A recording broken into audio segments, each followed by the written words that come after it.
Hey lovelies, it's me Karen. Come on in. Welcome, welcome. Hello. It's so good to see you guys. I'm waving back at you. Let's do some shout outs. Amanda Cleaver _joined. Wansa _only. Lubna _Sue. Hello. Thank you for being here. Thank you for giving up an hour in your life to spend with myself and some dear friends. Today is the 13th chat session of Tea with Karen, lucky number 13. And it warms my heart so much to see all the wonderful feedback from each and every one of you. It truly means so much to be able to bring a smile to your face or make you feel good about yourself, or even if it's a reminder to let you guys know that none of you are on your own in facing these challenges with everything that's happening in today's climate. We're all in this together, and it's so important to feel comfortable for all of us to have these meaningful and purposeful conversations, and sometimes they're going to be uncomfortable, but just know that this is a safe community, and each and every one of you have played such a fundamental role in creating, nurturing and fostering such a compassionate, empathetic community. I'm so honored to be part of this community with all of you, and I'm so proud of each and every one of you. You guys bring such joy to my social media pages. I can't imagine doing any of this without each and every one of you. So a huge, huge thank you to each and every one of you. Now, you know that I always talk about the importance of mental health, emotional well-being, emotional intelligence, emotional stamina, especially with everything that's happening now. And we're facing a lot of uncertainty. I know for some of you, depending where you are in the world, they are starting to open up. And people are going back to work. Kids are going back to school. Stores are opening. And I know that can drum up a lot of mixed feelings and reservations. Please wear a mask. Please, please, please wear a mask. It's not only protecting yourself, but showing respect to your brothers and sisters. And I know we're entering now the 15th week of quarantine, and cases are spiking over here in the States, and it is scary. It's very real, but at the same time, I know that if I do due diligence and keep up with the social distancing, no matter how hard it is. And thank goodness we have technology, guys. It isn't all apocalyptic, thank goodness. So we have the benefits of internet connection and Wi-Fi to keep in touch. And I know it's not the same. I miss my family so much, but I'll get into talking about that in a bit. Your Tea with Karen challenges. Did you have fun with the bullet journals? Thank you to wonderful Kirsten Vangsness for coming up with such a brilliant idea. I knew she would. She's always full of brilliant ideas. But I hope it helps, and I hope it's something that you guys will continue. My mom always told me that when you have an organized mind, it's often helped by having an organized workspace. Oh, I love seeing all these hearts. I'm sending you guys so much love right now. When you have an organized workspace, an organized, tidy room, it really does have a positive domino effect on everything. And when you have an organized mind, which I keep talking about, the importance of exercise, going out for a walk, getting some fresh air, tapping, we talked about with Kirsten as well last week, meditation, yoga, doing whatever it is that feeds into your emotional well-being is so important. And bullet journaling, sometimes it's good. I find when I write it down, this is my book, when I write down my points, things that needs doing and tending to, there's nothing more satisfying than getting the pen and just checking it off, you know, saying done that. And then I also look at this pile, like dirty laundry, that kind of keeps piling up of things that I need to do that I didn't get done. But you tackle it one thing at a time. And I don't know, there's just something that just feels so good about that when you accomplish that. So I hope you guys continue with your bullet journaling, be it sharing your thoughts, your feelings, checking in with your feelings, or checking in with things that need doing. I think it's so important within this new norm that we're navigating through is to try and create some sort of a routine, big or small, for yourselves. I know for me, it's about getting my butt into exercising and planning the days out now that I am quarantining at home. And it makes a profound difference to my well-being and my schedule. I just hope that, I hope you guys will give it a try for those who haven't tried it yet. And one of you will be winning a pair of gorgeous anti-blue light glasses from Baxter Blue, and a huge shout out to them. Thank you so much. I love these guys. They are a small company out of Australia, and for every pair of glasses that are ordered, they donate to Restoring Vision. They donate a pair of glasses too. So thank you, Baxter Blue. We love you. What else? A bit of housekeeping. On Monday, I launched my t-shirt campaign, which benefits the NAACP. I've posted it on all my social media platforms. You'll see me with this picture, which says "Ready for a Whole New World." And a big shout out to Stans. This collaboration is just so exciting and couldn't have happened at a more important time. I love the work that the NAACP do in the fight against racial inequality and for racial justice. So just know that with every purchase of this t-shirt, you are helping the cause. And I'm so grateful to all of you who have placed an order. To answer your question, t-shirts are going to be on sale for 2 weeks. So get your orders in and know that you're making a huge difference. I want to give a huge shout out. You've got your books, right? You've got your journals, your bullet journals, and your pen. If you write this down, and I know Charlotte and a bunch of you have been bullet pointing for me after each tea with Karen, Fleur de Lis Speaks. FLEURDELISSPEAKS. She is a mental health therapist, a speaker, self-care and wellness advocate from Atlanta, Georgia. And she is so wonderful. And if you go onto her page, give her a follow, read her quotes.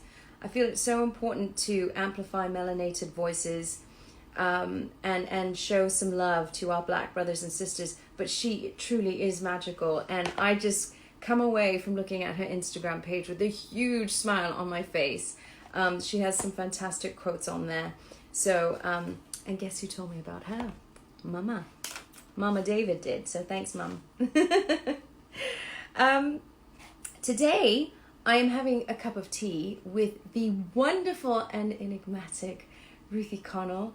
You guys, of course, know her from Supernatural and from her extensive theatre and voiceover work. And I'm so delighted that she is going to be joining me for a cup of tea on at Ruthie_Connell, CONNELL.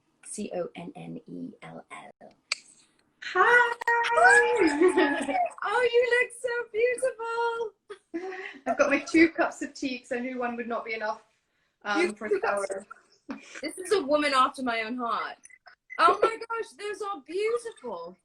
Yes, these were both gifts. This one was from Mary Machin, and it says Queen on it, which I love. And this has my magical rose tea in it. So it actually says in the box, I've been drinking it for years, and then I noticed it says magical. I was like, of course, of course it is. And I heard you mention Stans. This was from Michelle Henne. Michelle, that is beautiful. Oh, I'm loving that cup. This one has my turmeric. I think people say turmeric here, but I don't know what you say, Karen. But Is it turmeric? Yeah. Turmeric, yeah, my turmeric. That's so good. So you're drinking turmeric tea, and I'm drinking tulsi. Tulsi from That's the it. tulsi It's tea. Tulsi. Yeah, Yeah. it's so good for you because I was just talking to the gang just now about trying to create some sort of routine, big or small. And I have made it a point to start my day off. And my mom has been telling me this for years. But did I listen? Maybe not. But now, especially quarantining at home, I decided that part of my routine is starting the day with either hot water and lemon or like an antioxidant tea, something that's good to clean the liver and the kidneys. And tulsi tea, turmeric tea, all of that is really, really good. It really, really is. And when I do that with freshly squeezed lemon, there's so many lemons in Los Angeles, you can actually pull them off the trees here, which is such a novelty still for me. And when I do that, I feel wonderful. But I have my treat in the morning, my kind of guilty pleasure is a coffee. Oh, Like I have one, but I make it pretty thick in the proper machine and the press, and I, you know, there are antioxidants in coffee too. There just are. And that one is like it's like my little meal in the morning almost, and then it's tea after that. It's tea for the rest of the day. I mean, I love my coffee too. My husband Carl, he kind of teases sometimes. Says not tea with caffeine, coffee with Carl. And he's a big coffee advocate. He loves tea as well. I'm trying to be really good with starting the day with the cleanse tea, and then I move into having a cup of coffee. But I think having a cup of coffee just before you work out really helps. They've proven that scientifically. They've proven that it can help your performance, and it's the best time to drink it is before, like 20 minutes before exercise is when you should drink a coffee. There's no sports program that says you should have cakes, but I felt like we were having tea. I even looked at my stand. I have one this is my high tea stand. It was from my Gran Murray. I carried this over from Scotland when she passed away a couple of years ago.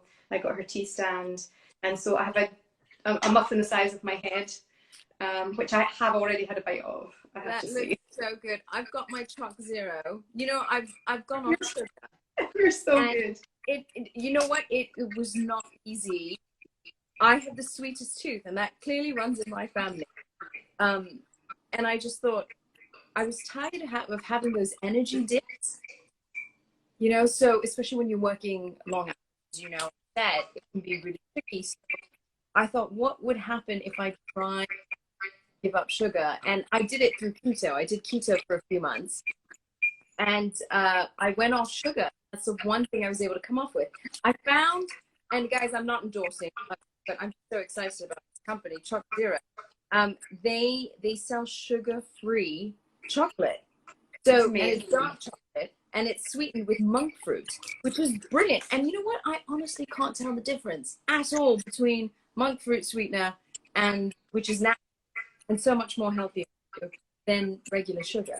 So I'm just going to adjust my volume. I don't know if anybody's hearing. I'm hearing a little bit of feedback. It might be me, so I'm going to adjust that.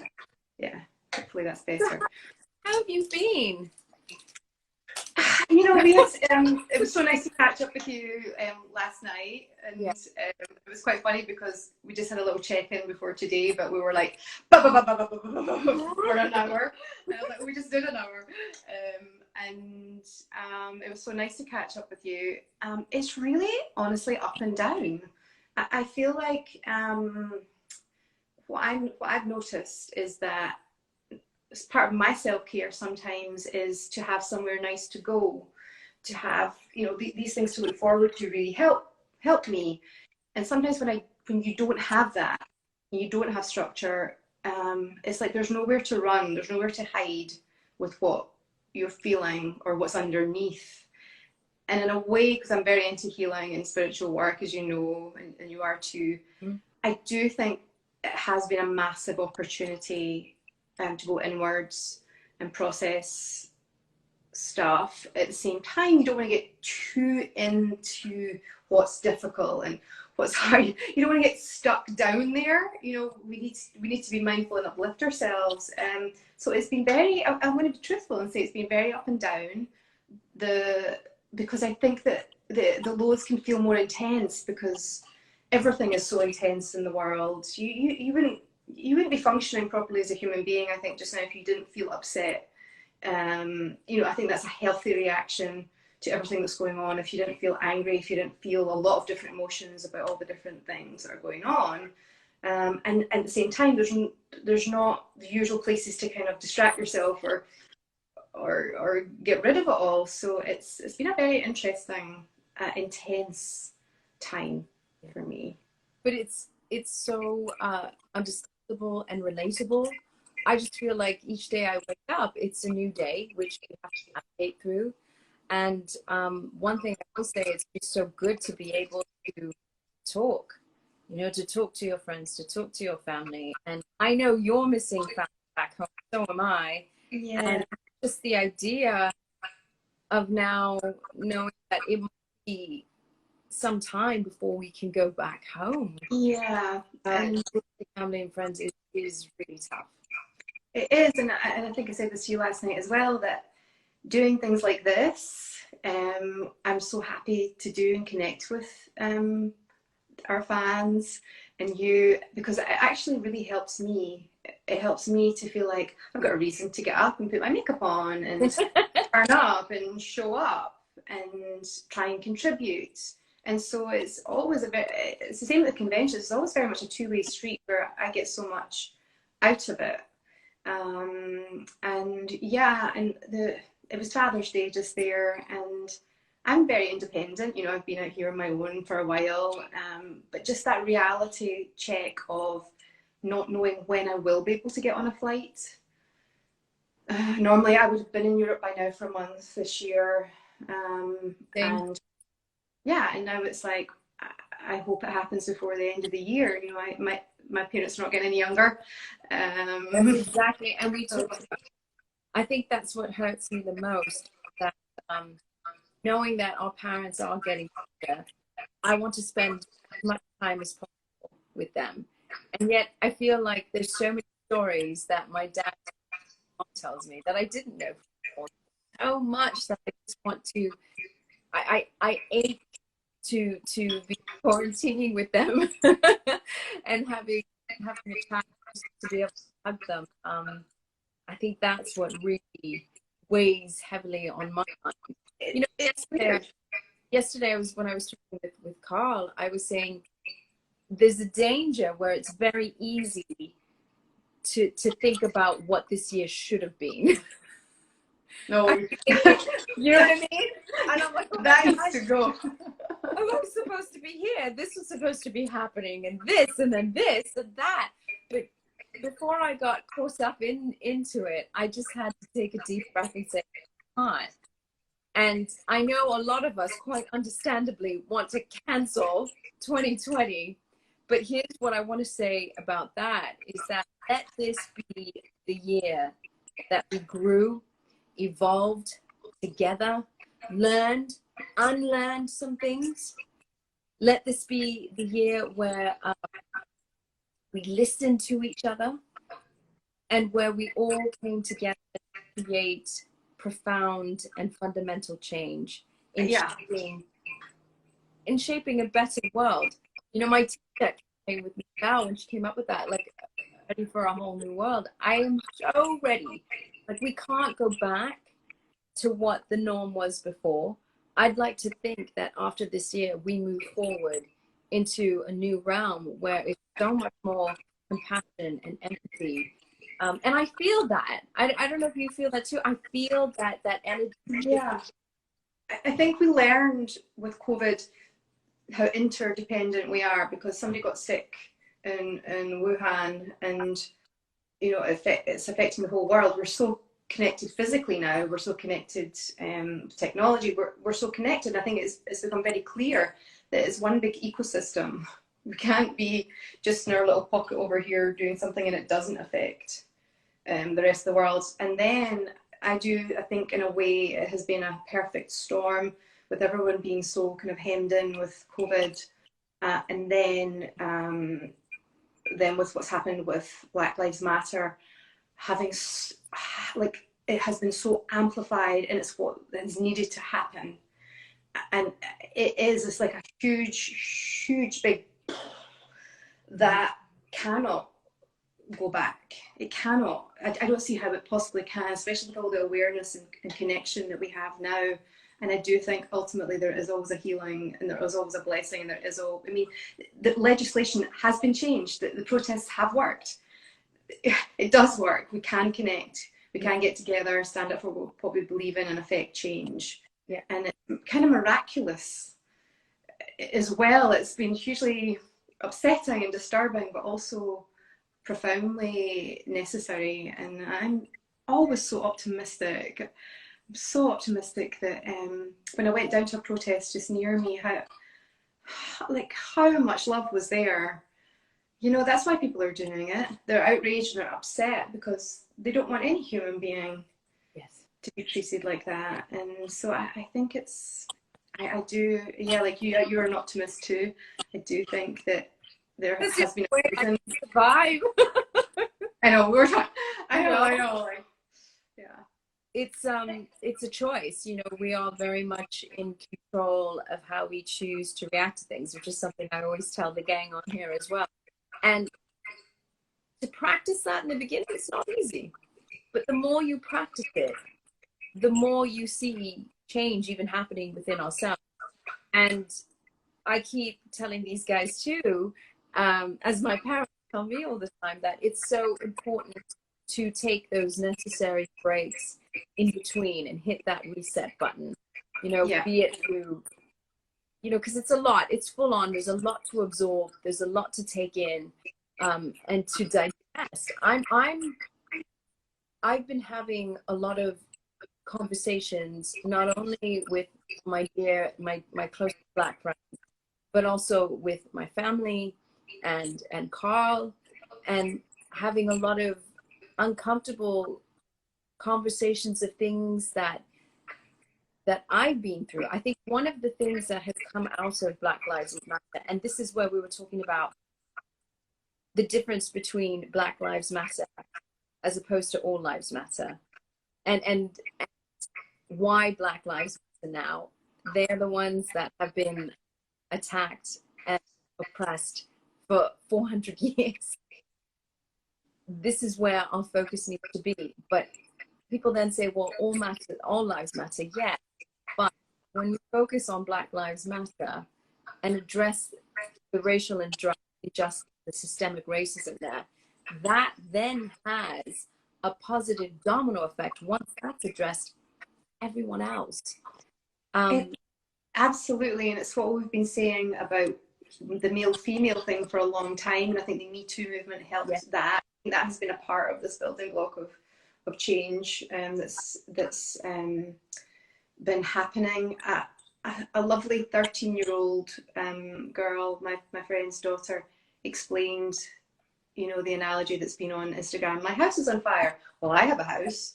No, but my house is on fire. But if a 13-year-old girl can explain it to me very eloquently and completely understand why Black Lives Matter, then I do question anybody who writes on my page, All Lives Matter. I do question that.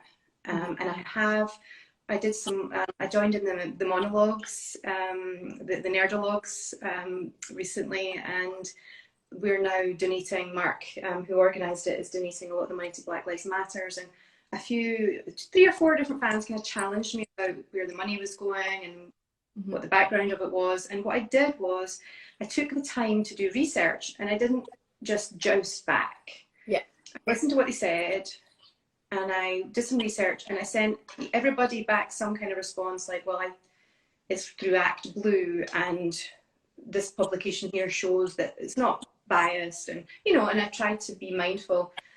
And it was so wonderful because each of those people all went, thank you so much. Oh, okay. And like that to me is the power that we have on social media, is to have a dialogue. Yes. My knee jerk was not to shout at people, and people can do whatever they want. This is the thing right now. People can, people need to do what they need to do. But I do believe a lot of the power is in being able to dialogue and be willing to make a mistake. Feel vulnerable, like I might say it wrong, I might say the wrong thing, but to not be fragile and to go ahead anyway and have those conversations with people. And it's happening. People are doing it. It is. And I can see the shift as well in the conversations, even on my feeds as well. It's very, look, everyone's, like you said, everyone's angry, everyone's upset. And from the comforts of your phone, laptop, it's very easy to point fingers, point fingers, point fingers. But hate does not help hate. You can't fight back with hate. We have to fight back with compassion and empathy and patience with one another, and continue these conversations. You're going to get people that are going to have a completely different view. But if you can be patient with each other and have, you know, in school we're taught how to debate respectfully. And I feel like let's have these conversations now. It's so important to do that. And it's interesting because we're both immigrants, right? Yeah. And I've been treated very well, partly because I'm pale blue and ginger. And with my accent, I've been treated so well. I've been so grateful to be treated the way I have been treated in America. I'd be interested to see how it's been for you. And I'm very mindful that in everything I'm discussing, you know, I'm discussing it from a point of view of really caring. I haven't been in America as long as many people, and I'm not from here. And I'm learning. I'm just so interested to learn. I honestly thought from the UK looking at America that so much of the racism was sorted until I got here, until I'm seeing all these things. And so I'm going through a very fast learning process, and I'm humble enough to really try to be mindful of that. But how is it for you? Karen, how have you found it? So I started having these conversations with my family. So, and guys, what I'm about to say is makes me feel incredibly vulnerable, but it's not to gain empathy or for you guys to say, you know, I feel sorry. You know, I'm telling you this so that I'm sharing this with you so that you guys have an awareness, right? So I'm not Black, I am brown. And have I faced racism? Absolutely, throughout my whole life. This is where it was really tough having these conversations with my family, and even with Carl. I sat down with Carl for the first time the other day on the weekend, and because he wanted to know, he goes, look, you have to tell me everything that you've been, your experiences. And I did, and I said them really calmly. I made my husband cried. He cried because he was so upset at some of the things. And this is where I think the importance is that for all of us to realize, especially parents now of young children, that racism is something that is taught. And a lot of my followers, they know that when I was growing up, I was bullied a lot, pretty badly, between the ages of 11 to 16. And a lot of it had to do with the color of my skin. I remember my parents telling me that, you know, that I had to be really careful sometimes, that I had to fight for what I believed in. But at the same time, because I am a girl and a girl of color, I had to be really careful.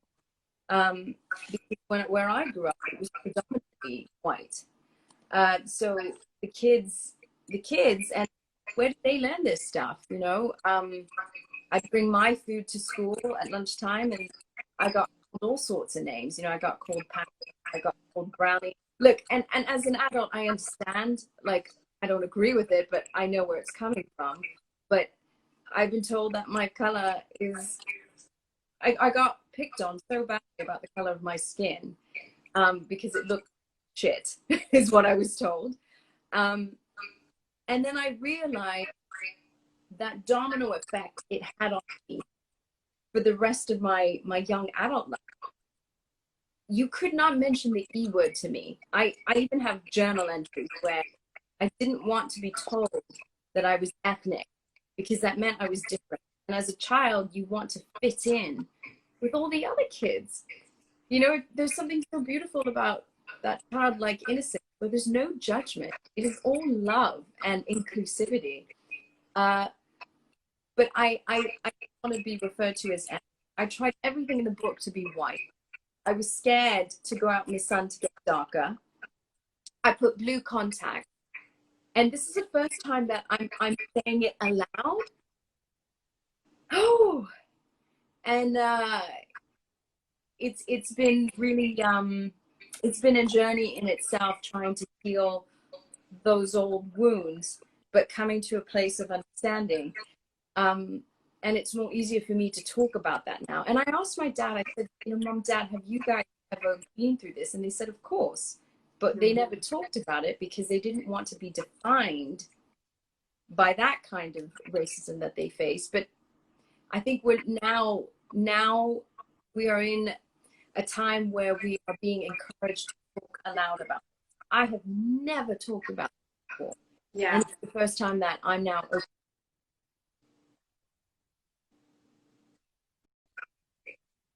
Racial marriage as well, and having racist remarks, you know, come out of lots. It happens, and it's everywhere. But if anything, having conversations now about what I do has now made me even more sensitive, more upset about what our Black brothers do, because it's even worse. So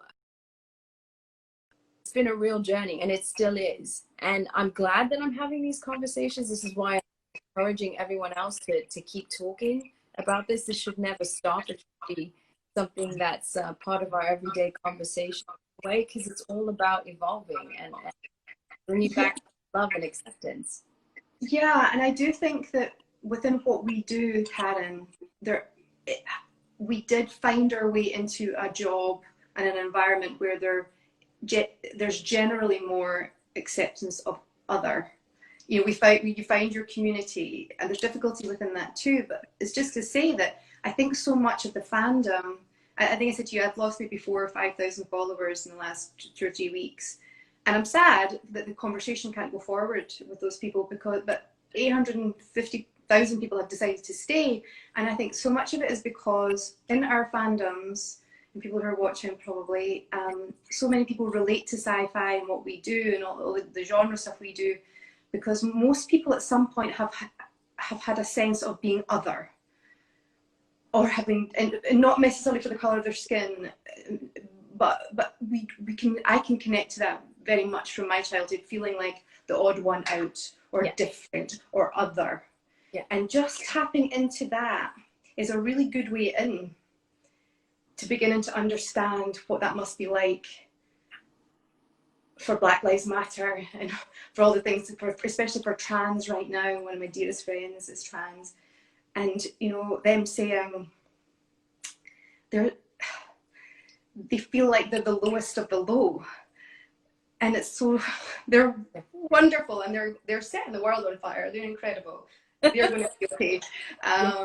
But yeah, just to acknowledge the fandom so much for being supportive and for getting it, and for really getting behind things and affecting some real good change. And for people who are not so on board, for just staying and listening. And so thank you for saying what you said. I know, because you and I are similar in that we were like, we've got this covered, we're fine, you know, best foot forward. We don't necessarily like to talk about this struggle or that struggle, but it does help to know, to hear you're so successful and accomplished and wonderful, and it helps to know, oh, you know, that you can go through being persecuted or being different or being bullied or whatnot, and you can come out the other side. For anybody who's watching who feels that way, I think it's really useful to hear it. And I know you're not doing it for any. No. I still feel that uncomfortable, like just talking about it, because I've been brought up, you know, not only, and I understand some of the concerns of my parents too, wanting to protect, you know, their children, but also we were told, you know, growing up, even in school, that you don't talk about it. It was a different time, and so there's a lot of things that I've suppressed that are now coming out to the forefront, and things that I know some of even my dear friends growing up, they meant well. I know it came from a good place because I know them, but what they were saying was essentially not correct. you know, to say, oh, we love you, Karen, deep down you're really a white girl, or, you know, you're really pretty, you know, you're really pretty for a person of your coloring. But I knew it came from a good place. But, you know, oh, you don't talk funny like the rest of them. You're different. You're more white. I mean, these are things. And these little microaggressions are so, you know, somebody said it to me just last week, like something about my funny voice, and I thought there's a difference between having an unusual accent or a funny voice. I thought, you know, like these little, and I think what we're being given now is the ability to go, hold on, I'm not comfortable with that. Can we talk about it? Yeah. And I am having those discussions, especially with my nearest and dearest, you know, just, you know, some of the more subtle things, you know, ironing out some of the more subtle, insidious types of put downs and things that we come up against. But there's a way of now that we can engage in a very constructive way, so that it's not like pointing fingers, you know, it's having a conversation where we're allowed to now. And this is one of the things that have come up with this Black Lives Matter, that we're allowed to have constructive conversations that are so important with each other. And that gives me so much hope. I have so much hope in the younger generation. I feel like the big sisters, you know, encouraging the younger generation. I'm so inspired and in awe of how inclusive they are, how welcoming, and that excites me for the future. And that's why, you know, doing these Tea with Karen sessions, you know, yes, it's a celebration of friendship and of you, but also it's about knowing that two friends can come together and talk about purposeful conversations that people can hopefully relate to, and just know that we are cheering all of you guys on every day to be the best versions of yourselves. And, you know, I always tell people it's so easy for each and every one of us to say, oh, I don't deserve that, or I don't know about myself, or I'm not sure. And if that's one thing that you and I can do through our platform to support and encourage and cheer our fandoms on, to live lives, you know, as possible, and to be those amazing human beings out there doing good, that makes social media, having a social media platform, worth it. It does, and it's quite, you know. And last week I recorded a panel for Comic-Con that will be promoted near Comic-Con, and one of the things that was mentioned was, there was a few different things mentioned, like Black Lives Matter, trans, a bunch of things, and I thought, well, I know somebody that could speak to this. And it was just I wouldn't have done this the year before. I just emailed, would you like to do this panel? I emailed the doctor running the panel. And I said, I want this person to be on the panel. No, do you think I was like, I want this person to be on the panel. And they were like, we'd love to have this person on the panel. And they were on the panel like that. And it was so easy. It was so easy.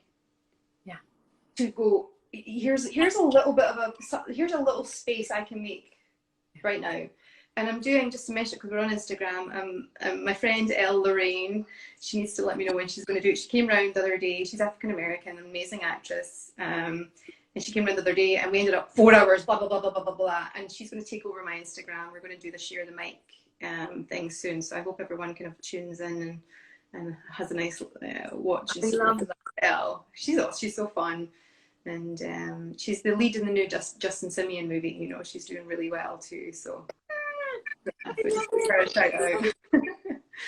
so now moving on to go ahead. I just realized, I turned up and I put my earrings on, put my makeup on, and I realized I'm sitting here, and in case people are wondering, it's not blood, it's car paint. I'm trying to sell my car, and somebody's coming around to view it this afternoon, and I went all the way to the garage and I got paint, and I'm trying to, there's a little scratch, and I got paint all over myself, so just to say, I've not punched a wall or anything, it's fine, I'm just car paint. It's elbow grease, you know, getting in there, get the job done. Yeah. So glamorous, so I glamorous. love it, right? That's it. How's life now post Supernatural? Well, this is the thing. Like, our show has been running. We're in our 15th season, and we're not, like, it's so funny to me that Supernatural is not allowing itself to end. You know, the last 2 episodes have not really been filmed yet, and you know, there's plans. It's been announced, and so it's interesting to me that, you know, the plan was to finish it, but like, no, the universe had a bigger plan, and actually it's going to be a lot longer before it's actually done and in the can and on the screens. So I don't feel quite post it yet. Yeah. Do you know? I don't feel like it's totally done yet. But it's been, yeah, and with the fandom, it'll never be done. Huh? It's been an incredible journey for you. It really has. It's been. I mean, I think I started 6 years ago. Gosh. You know, booked for 1 episode, pinned for 2, and it's changed my whole life. And, you know, I owe literally where I'm sitting right now to the fandom. I wouldn't be able to pay my mortgage if it wasn't for Supernatural. But more than that, all the friendships I've gained, all the experiences I've gained, all the people I've met all around the world, all the fans around the world. And our fans really are, you know, I'm in Mexico, for example, and Rowena, I get some love in Mexico or Japan or wherever it is. And it's really been such a blessing. The last 6 years have been huge for me in my life, a whole huge chapter in my autobiography. I feel that, you know, like, obviously a lot of the conventions this year that you and I were supposed to be at, all having to be scheduled, understandably so. And you know, convention life is part of the adventure, you know, where it's such a wonderful opportunity. And I know you agree with this too, but it's been such a wonderful opportunity to meet fandoms from all over the world, to see and to know how, you know, the shows that we've been on have played such a huge have been such a huge part of their lives. And it's just so heartwarming and so inspiring. And I miss it. I miss it so much. I know that we're segueing more virtual. You did your Comic-Con panel. I'm going to be doing one for Fear the Walking Dead, which I'm so excited about. But it's so different, you know. I'm glad we're doing it. I think it's so wonderful that Comic-Con is doing Comic-Con at home and making it open to everyone to attend and inclusive. And I love that so much. I often think, and my dad's always told me this, when you hit a metaphorical wall, so to speak, that's when miracles happen. When you come to a crossroads, it's like looking at the crossroads instead of an obstacle, more like, okay, this is an opportunity for me to grow and evolve. Who knows where this might take me? And I feel like, you know, out of these virtual cons, there's going to be something wonderful about it. Just you're saying that, I have been not keeping up with my fitness, really. I just haven't. But that's okay. But because of the online stuff that we've been doing, I found myself, I had this burst of inspiration when I hit a wall. I had a burst of inspiration, as I do, and I'm doing a stage it wearing these, having not had shoes on like this for like 25 years or something. I'm going to literally risk my life and limb to do a stage it. And I'm hoping that over the next, because I just got them yesterday, I'm hoping over the next few weeks that it will encourage me to actually do some more fitness stuff. Well, I saw a video of you tapping. Do you tap dance?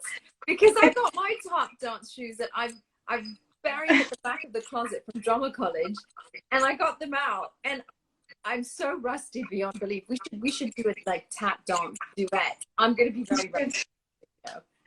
We should. People say it's like riding a bike, but then I hired a bike when I was in Vancouver, and it was really hard. And I thought, even riding a bike is not like riding a bike. And so tap dancing, I was like, oh, my ankle's really stiff now. Like, it doesn't do what it used to do. And when I put these on in the shop yesterday, it was so painful. But I'm going to push through the pain barrier. I'm going to keep going. I'm going to try and be able to do, and what I wanted to do, I thought of doing, if it's if it's a homage rather than an appropriation, and I'd like your input on that. Misty Copeland, who I've had a photograph of her on my wall since before she was famous. I just always thought she was so stunning. Mm-hmm. And she had all these ballerinas of color do the kind of dying swan. And I wondered if I might do or mention it or do something towards that, without appropriating it, as I say, but do something in honor of her and everything she's doing within the fandom. So I don't know. What do you think? I think that's so wonderful. I think it's from the heart. And when something comes from the heart, pure, genuine, meaningful, you know, and that's one of the beauties that we have with this gift of time. I'm looking at this whole year as a sabbatical to be able to do things that I never got the chance to. I mean, I'm tapping like 10 minutes a day. That's awesome. And I'm so out of shape. I'm like, oh my God, this felt so much easier before, like you said. And I'm like, wow.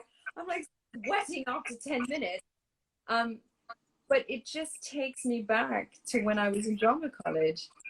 And it reminds me of what it was like being a student starting out, not knowing where this journey would take us, you know. And where did you go to college, Karen? I can't remember. So I went to Guildford, School of Acting, back in England. Did you tell me where you went? I went to dance college in Scotland, a theatre school, and some of my best friends are still, you know, from that time. And then I went to Rose Bruford. Yes. And Rose Bruford was a little bit like the underdog, you know. It was we did all the degree work in our holidays to do the kind of more vocational course, but it was under a degree. So we did the kind of vocational conservatoire training, but funded more by the government. And so it was more like, I mean, I had been on the waiting list for RADA and couldn't work out how I was going to pay for it, and didn't have the wherewithal to work out scholarships at the time and stuff. So I had an amazing time at Rose Bruford, really amazing experience there. I miss those days. I truly miss those days. I tell all any of the fans that are in school, and I know there comes a point where you're like, oh, school, I got exams, I got work, and you know, deadlines. But I'm like, enjoy it. These are your salad days, and there's just something so exciting about. One thing about that's so wonderful about going to school is that you're being held accountable to, you know, to deliver and do these things. And then when you're out on your own, then you're like, oh, wow, I've got to do that myself. Hence the bullet journaling that we did last week with Karen Chelsea. But it's so wonderful. I miss those times so much. And I love that you're going back into, you know, tapping. I know. All that. I know. We'll see how that goes. It's one of the things, because I've said I'm going to do it, I kind of have to do it now. And I tend to, I can, not always, I can sometimes be one of those people that procrastinates and that does everything at the end, but that can't happen with this. This is something that I do every day, and I'm looking forward to it in a way, she said. So yeah, well, I'll let you know how I go. Oh, I can't wait. I'm looking forward to the updates. We have almost 10 minutes left, and you've got some Q&A for fans.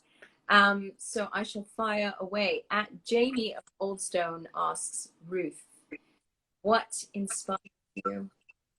What inspires me? You know, when I just watched the Mark Ruffalo drama, This Much Is True, and it's not an easy watch. When I see someone being excellent, and there are so many people are excellent in that show, when I see anyone being excellent at anything really, you know, I can cry at a pole vaulter or a gymnast, anyone who really has committed to doing something and does it really well, and that includes people in the fandom who make arts and crafts or who sing, like anything where the human spirit has engaged and can kind of fly for however long inspires me. And it can literally be, I mean, like I cry puppy videos on Instagram. There's a puppy that's learned to do something. I'm like, there, that's it.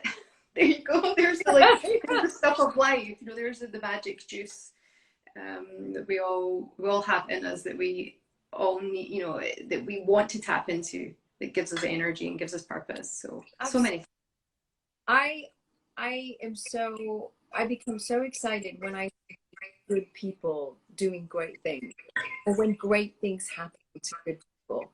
It makes me so happy. And I feel, especially, you know, it's a small world. We are a global family of brothers and sisters, all of us.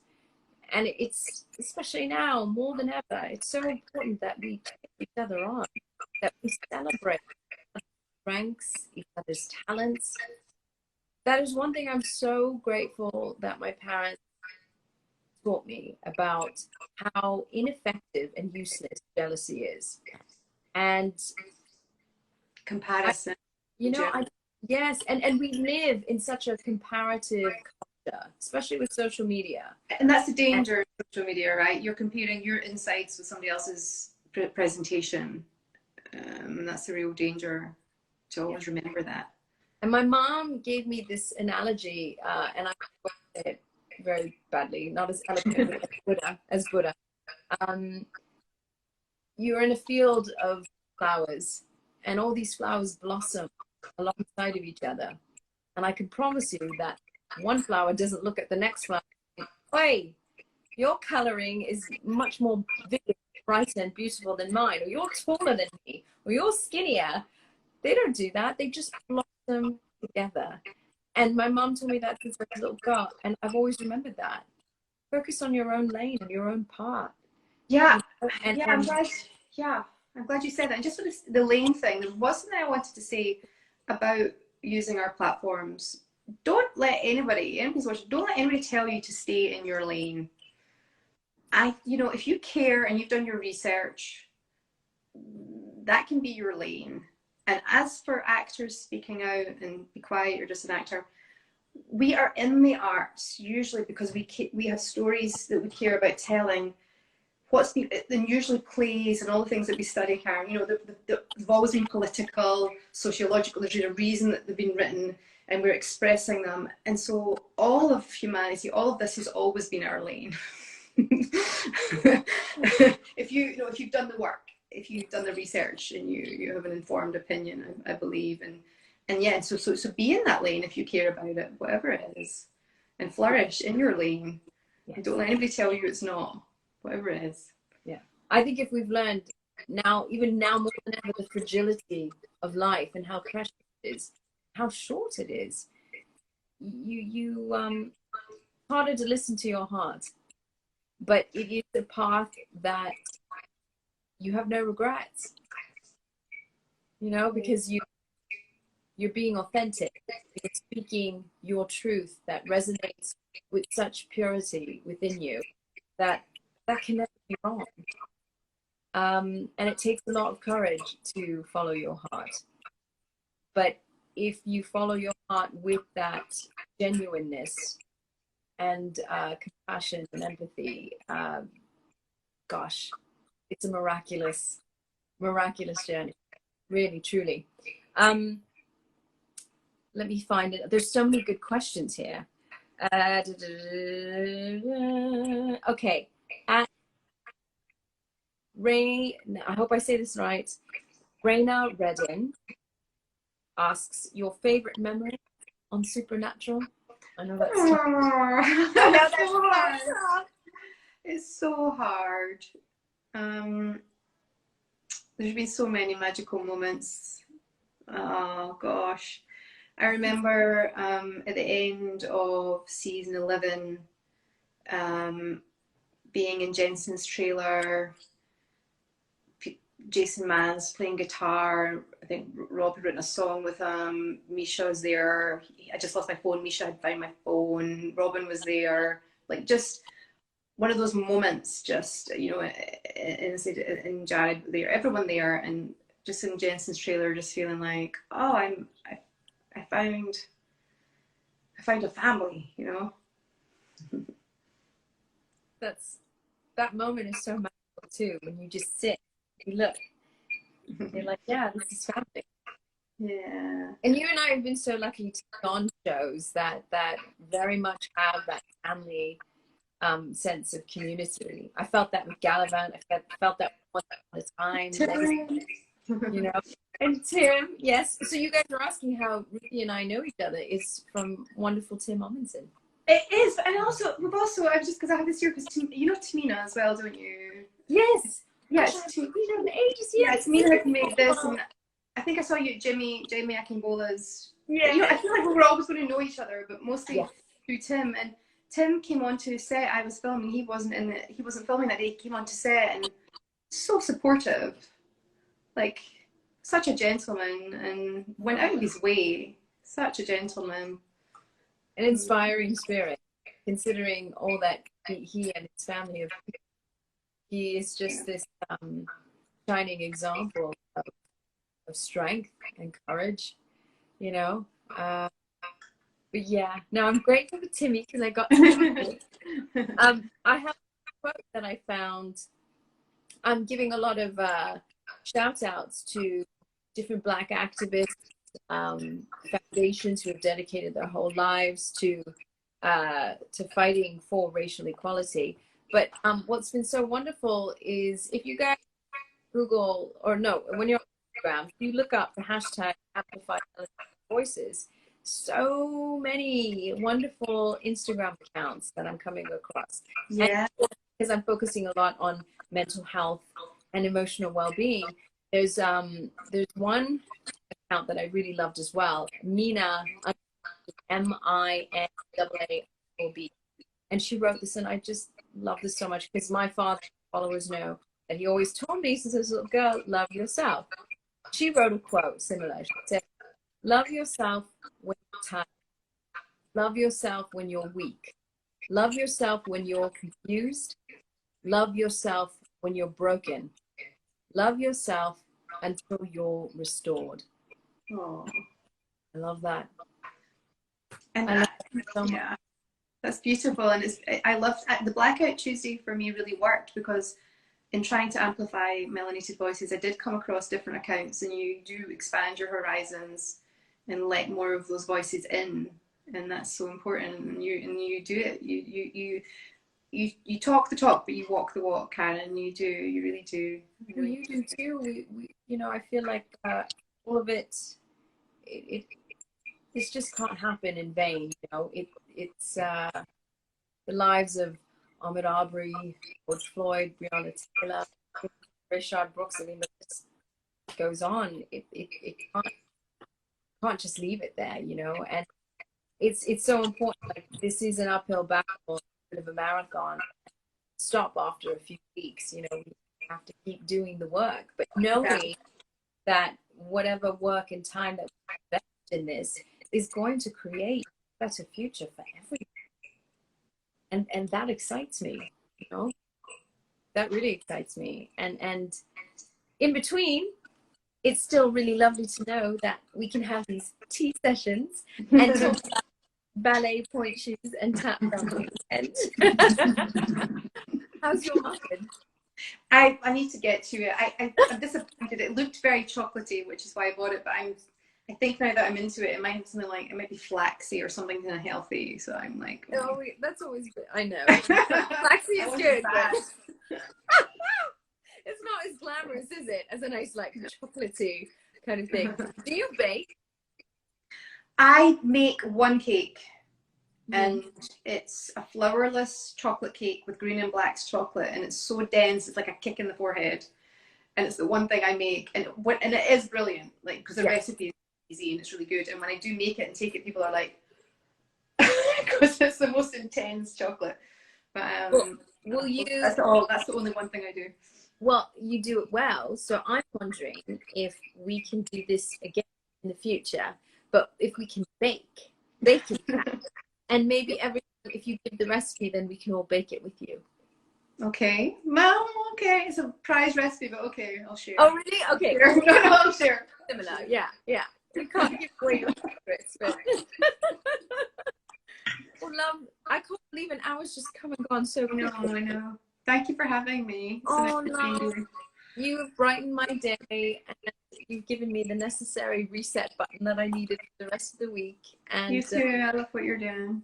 no, I love you, and I can't wait to give you a hug. I miss that so much. So weird, right? Not to. That's a hard thing. It's a hard thing for humans not to have that. It's weird. I know, but I look forward to the day that we can. But in the meanwhile, I send you a hug. Okay. Thank you. Thank you to all your followers too for tuning in. Thanks for tuning in and staying with us. You want to say to them before we go? Oh, so this is where I pull out my Baxter Blues that I have. And we mentioned at the beginning. And thank you, ladies.